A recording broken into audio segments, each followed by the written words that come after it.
America, my name is Osei-Frimpong. I come to you live every Monday and Thursday. Monday I do more relationships show, and Thursday I do the news and a little bit more political content. So today I'm going to talk about a hodgepodge of issues, basic confusions, kind of clearing out my desk. And I guess I could start with the writer's strike. All right, so the writer's strike is happening, and I actually think writing should be a job.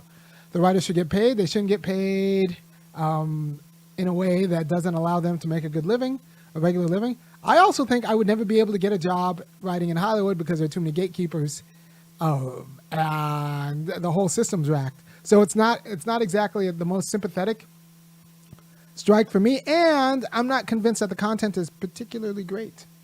Right? So I'm pro-union.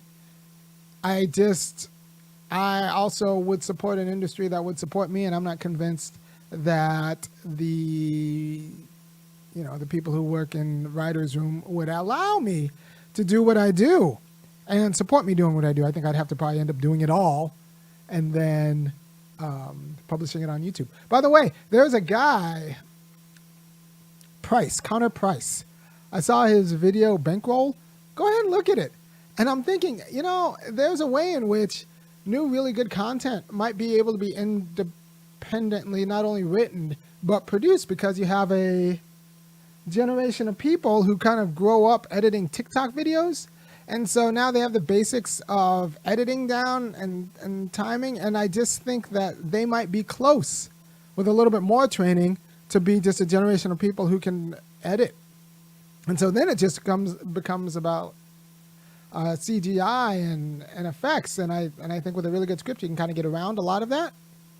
So I'm open to the idea of democratizing content and allowing more people to do more different kind of better quality drama.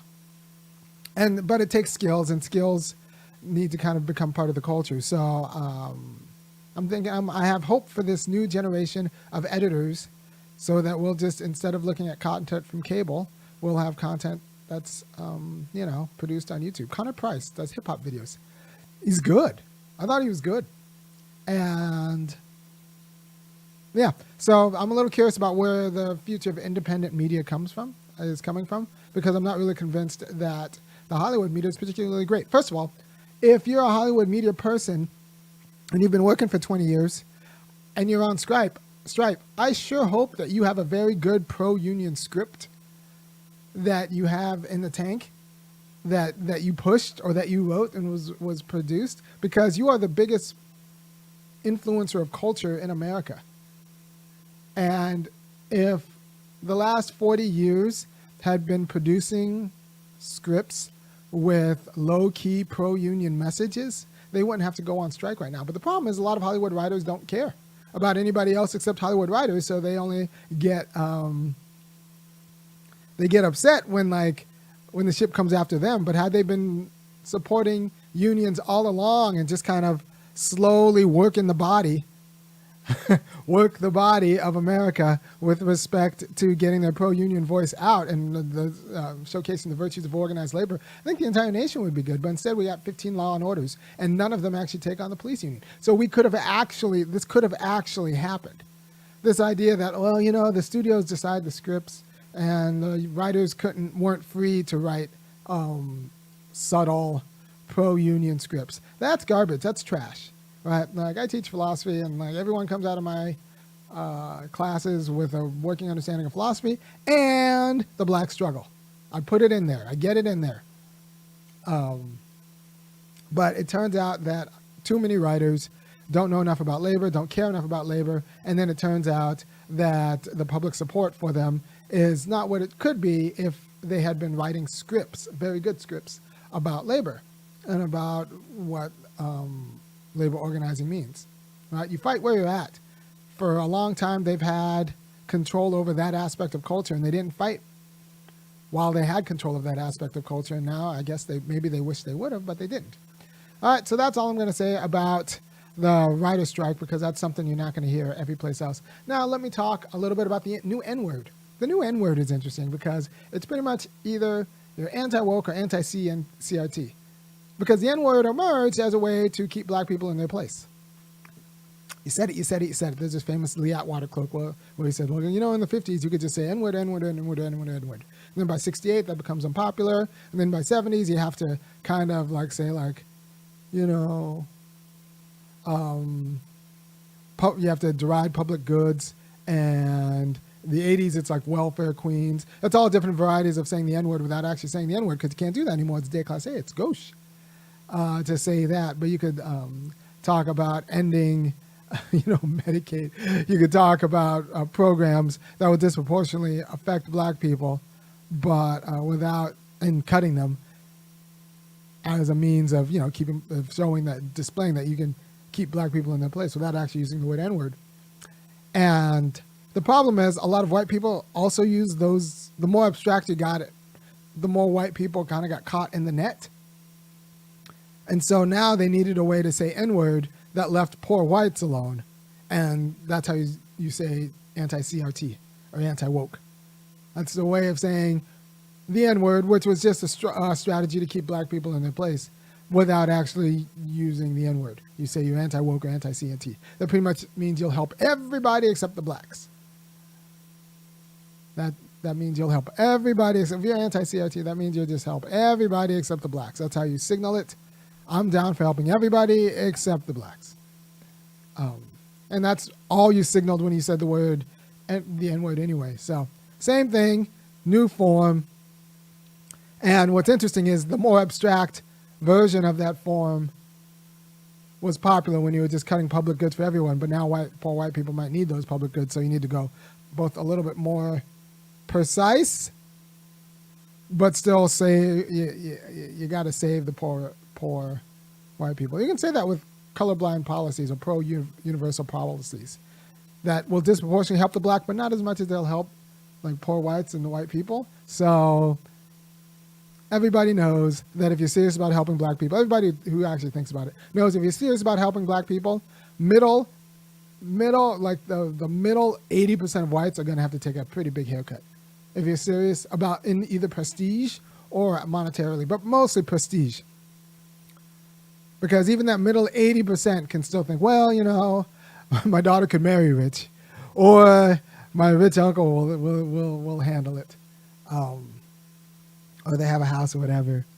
So there's that. The new N-word is anti-woke or anti-CRT, because you're pretty much just expressing, I care about everything except I'll make sure that I'll keep black people in their place. What else we have? Empiricism. All right, so empiricism is the idea that sense experience will tell you the truth.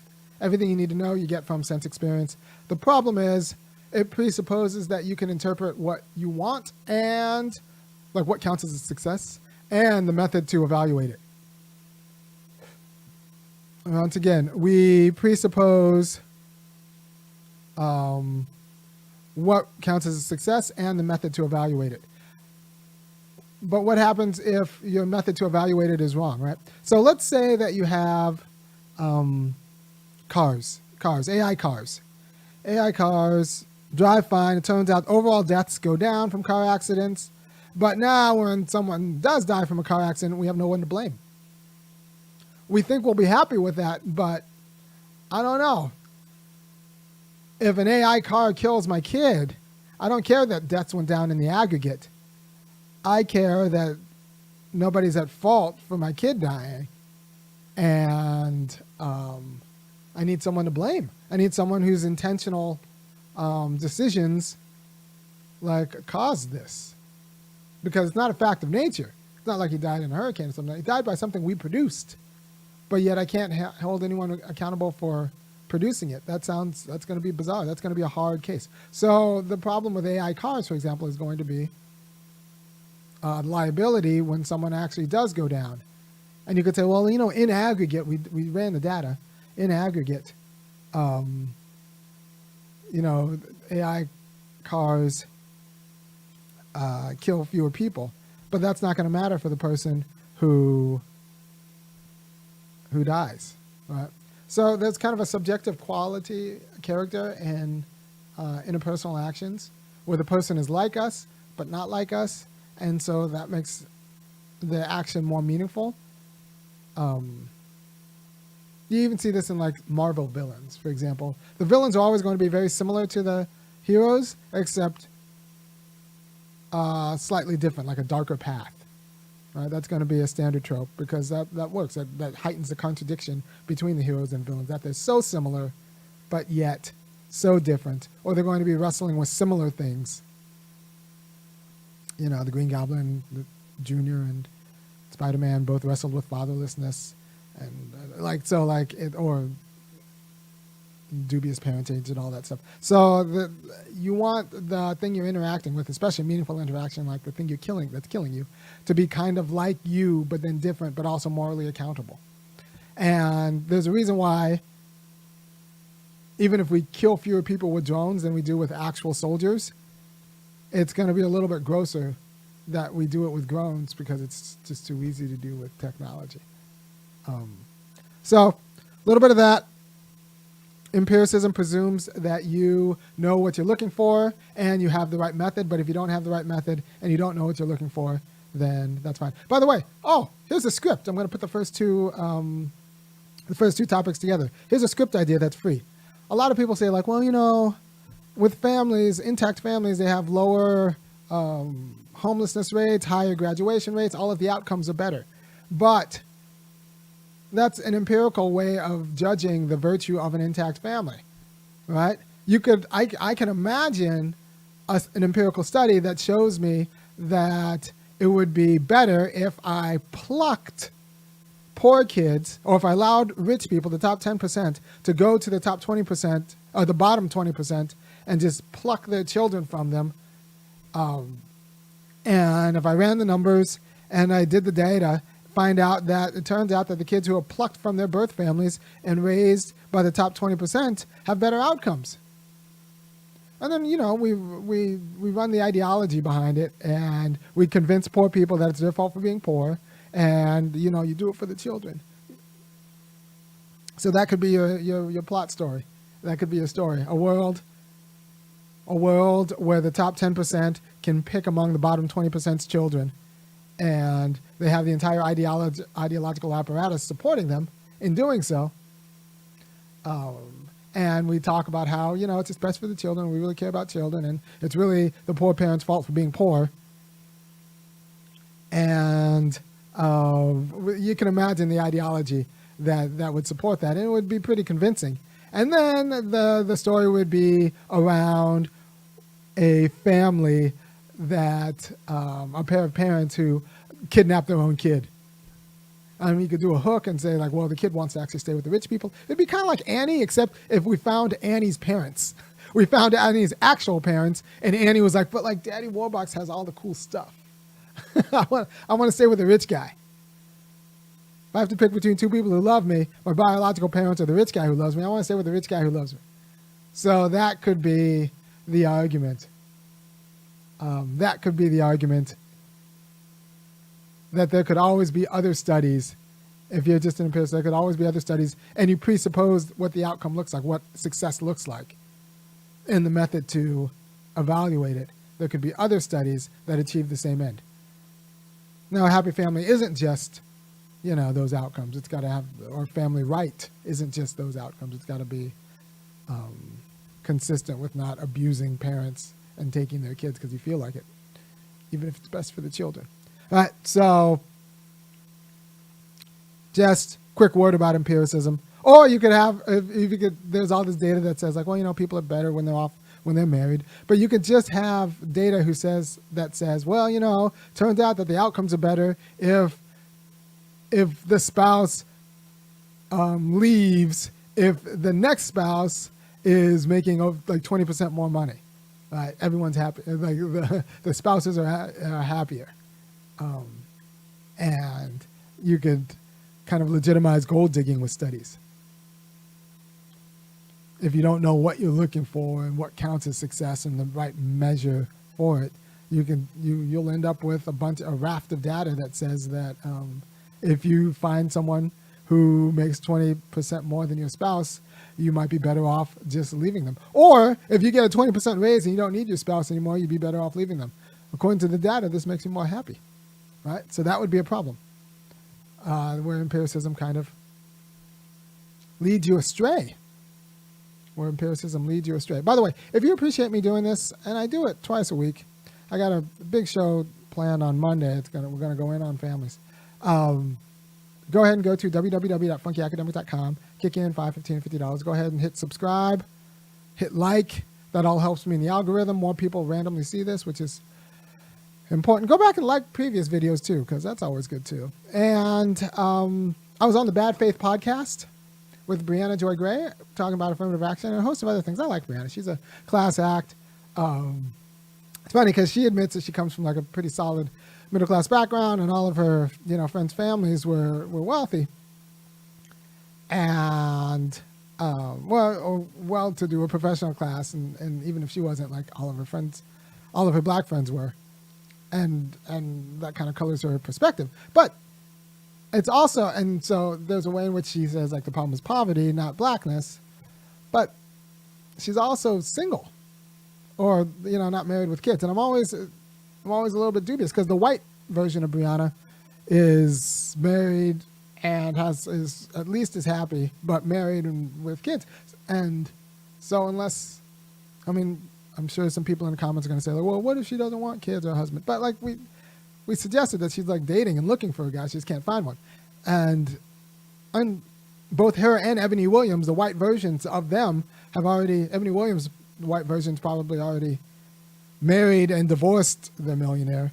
But the white version of Brianna, I'm sure all the kids she went to Harvard with and are probably, have the family that they wanted in the way that she doesn't.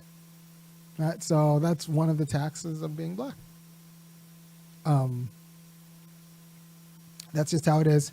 And, I didn't think of it till after I got off the show, but we just think about the tax of being black as just coming in terms of economic struggle. Then it ties us together with everybody else who struggles economically. But it comes in the form of all forms of right, including family. You have fewer family options. And insofar as, like, family is a meaningful institution of right, then that matters. Right? So there's that. So AI, empiricism, rhythm strikes, the new N-word. I kind of gone through them all. I'm going to hit the beat because it's late, and then I'm going to look at chat to see if you guys say anything interesting that you need me to respond to, and then I'm going to cut off. So let me hit the beat.